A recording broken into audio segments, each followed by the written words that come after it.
Buenas amigos, este es el programa Percepciones. Día triste, día de luto nacional para el país.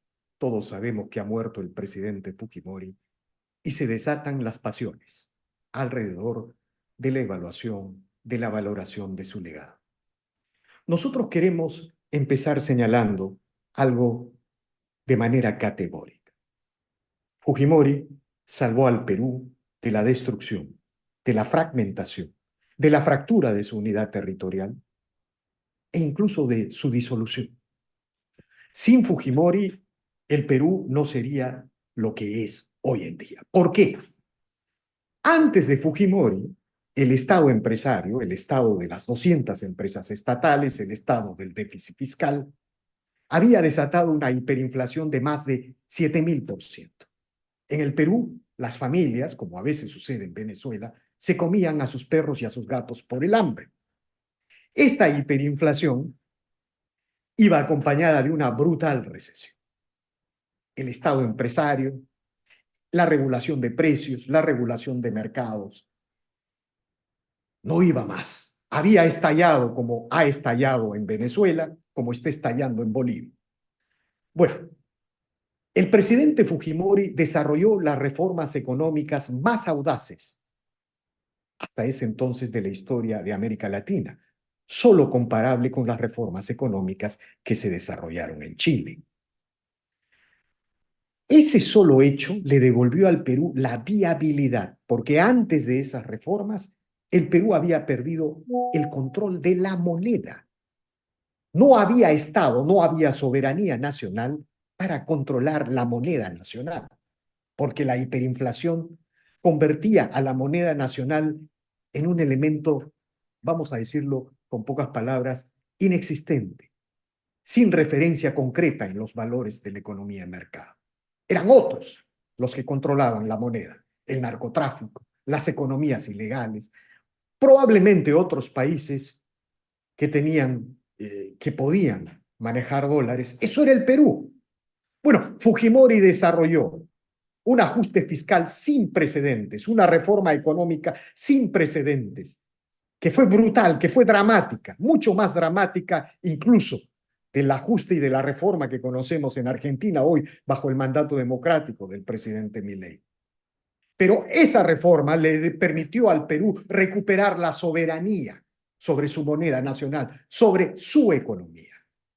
Y luego de las reformas estructurales, la privatización, la desregulación de precios y mercados, la liberación del comercio exterior, el establecimiento del papel subsidiario del Estado sobre el sector privado, sobre la inversión y la innovación del sector privado, permitió al Perú en las últimas 3 décadas cuadriplicar el PBI, reducir pobreza del 60% al 20% de la población antes de la pandemia y de Pedro Castillo. Hoy, trágicamente, estamos llegando a 30% de pobreza, luego del gobierno de Pedro Castillo, luego de que la izquierda comunista llegara al poder. Pero, ¿por qué es importante subrayar las reformas económicas, no solamente en términos de cifras y estudios macroeconómicos? Le devolvió la soberanía del Estado, que no existía, sobre el manejo de la economía. Pero hay otro factor. El Perú no solamente antes de Fujimori había perdido el control de la economía, la soberanía nacional sobre la moneda, había también perdido el monopolio de las armas. Sendero Luminoso controlaba una tercera parte del territorio del Perú y en las ciudades desarrollaba asesinatos selectivos y ataques de cochas bombas que asemejaban a Lima con Beirut, esa triste ciudad bombardeada por el terror en el Medio Oriente durante los años 80, fines de los 80, que todos conocemos, que sigue grabada en nuestras retinas. Lima era una Beirut también. Bueno, Fujimori tuvo la virtud de unir a todos los actores, ejército, policía, campesinado, sociedad civil, organizaciones populares que desarrollaban una resistencia contra el terror comunista, contra el terror colectivista de Sendero Luminoso, en un mando político unificado. Y en ese entonces se construyó una de las estrategias contrasubversivas, una de las estrategias contraterroristas más democráticas, de mayor participación popular en la historia de América Latina.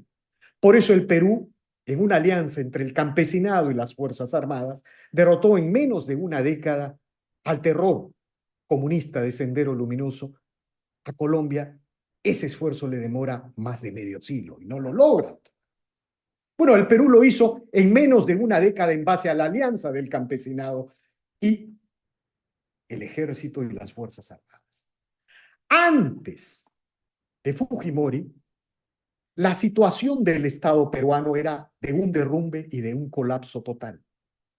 Y la posibilidad del triunfo terrorista de Sendero Luminoso llevaba algunas evaluaciones, incluso en el Departamento de Estado de los Estados Unidos, a señalar que ante una eventual triunfo de Sendero Luminoso, el Perú debería ser fracturado.